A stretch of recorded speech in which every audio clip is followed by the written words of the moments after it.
Hey friends, and welcome back to my channel. My name is Melissa, and we are here to do my January wrap up. I wish that I had, 5, 10, 15 plus books to show you, but January was a bit of a drag in terms of reading for me. I only finished 3 books, and I'm okay with that. Honestly, life has just been lifing. Life is super busy. It is what it is. I feel grateful that I have time to read at all. I know this wrap up is coming a little late, but February is going much better so far. I've already finished 3 books. We'll probably have a better turnout for February, but let's just go ahead and talk about what I read in January. So the first book that I read is called Heart of Red, Blood of Blue. I read it on my Kindle. I am a Christian, and last year one of my best books was Redeeming Love by Francine Rivers. So if you aren't familiar, Francine Rivers used to be actually a smut author, and gave her life to the Lord. She got saved, and then she continued to write romance,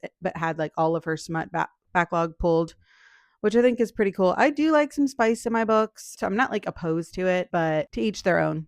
So, anyways, that kind of opened the floodgates for me. I know there's Christian romances, obviously, but are there Christian thrillers? Are there Christian fantasies? And I got a recommendation for Heart of Red, Blood of Blue by Rebecca Belliston. I liked it. I give it 4 stars. Looking back, I probably could have given it like a 3.5, 3.75. I think it was my first book kind of coming out of a slump. And so you tend to rate those a little bit higher, at least in the moment. This book, like I said, is a Christian fantasy, and we're following a girl named Gisela. Gisela is an albino, and back when this was set in the Day of Kings, being an albino was like a curse. People thought that they just didn't understand that it was just, a lack of pigmentation. They thought that these children were like from the devil and all kinds of crazy stuff. So she lost her mother at a very young age. Her father is kind of keeping her in hiding, partly due to the fact that she's an albino and doesn't want the people to know of her condition, and also partly because he's kind of got some things that he's doing, like moving around in secret, and doesn't want her to know about until she's 17 and she's of the age to be married. And he's like, okay, like now you've become a political pawn in my game, and wants to use her to,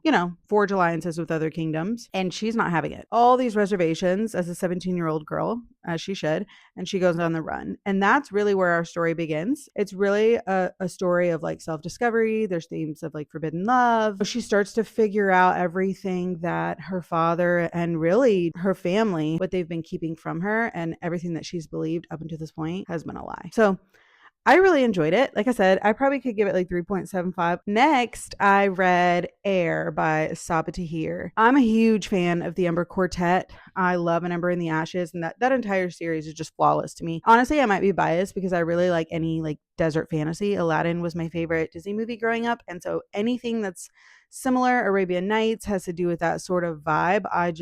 I eat it up. I highly recommend reading An Ember Quartet before you go into Air. This is the first book in a new duology. It's her newest release. If you don't, you just aren't really going to understand who some of the big players in here are. Like, it won't mean anything to you. And you also might spoil yourself. You won't be able to go back and read that series because you're already going to know kind of like the finality and how it ended. You don't have to, but if you're thinking about reading that one, I would definitely read that one before you read this one. This one is following 3 different people. Aes, Saoirse, who was my favorite, and then Quill. Quill is the crown prince of the empire. He's actually Helene Aquila's nephew. Aes is an orphan from the slums, and then Saoirse is a Jaduna, which is like one of the highest wielding magic users, but she's been shunned from her family. She's kind of out on her own and just trying to survive within the empire. The 3 of them, their lives intertwine, and they do have to come together for a bigger purpose. I liked this. I didn't like it as much as An Ember in the Ashes.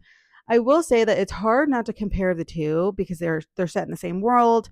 The writing style is very similar. I know that this is meant to be something separate. I really honestly, I don't know if I'm giving it a fair assessment. It just didn't hit like An Ember in the Ashes did. But I still liked it, and I still will be continuing on to book 2. I think Sabaa Tahir's writing is impeccable. The way that she can weave a story, and it almost becomes like a game. Like, it has mysterious elements to it where you're trying to put different pieces together, even though that's not what you're anticipating, if that makes sense. I don't know.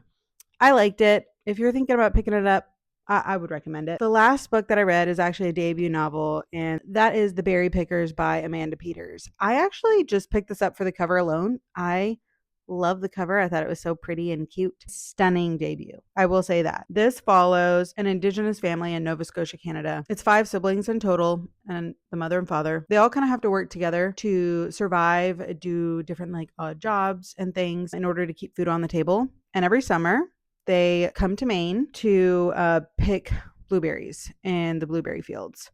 And one summer while they're there, the youngest, Ruthie, goes missing. Multiple POV. The main perspective that you get is Joe. He's the second to youngest. He was with Ruthie the day that she went missing. It's a very good character depiction of the unraveling of the family, like how much that can impact and affect a family for years and years and years to come. Because this follows from the day she went missing, he was 6 years old, until he's on his deathbed. Honestly, I should have annotated it because there were a lot of really good nuggets in here, like just quotes and things that really resonated with me. I tend to enjoy character-driven novels, but I think reading 2 fantasies and then jumping into this, once I got about maybe a little less than halfway in, it really started to drag. It almost put me in a slump, and I was like, no, you know what? I'm motivated enough to find out what happened to Ruthie. I think that was the main push for me. I wanted that resolution. I don't want to say anything else because I don't want to spoil it for you. Just know that going in, that it does deal with some heavy topics. It is a little bit slow moving, but worth it in my opinion. So that is it. Those are all the books that I read in January. Like I said, February is going a little bit better. I did have one 5-star book already in February, so that's exciting. Leave a comment down below if any of these books are on your radar or if you've read any of them and kind of what your thoughts were, and I will see you in my next video.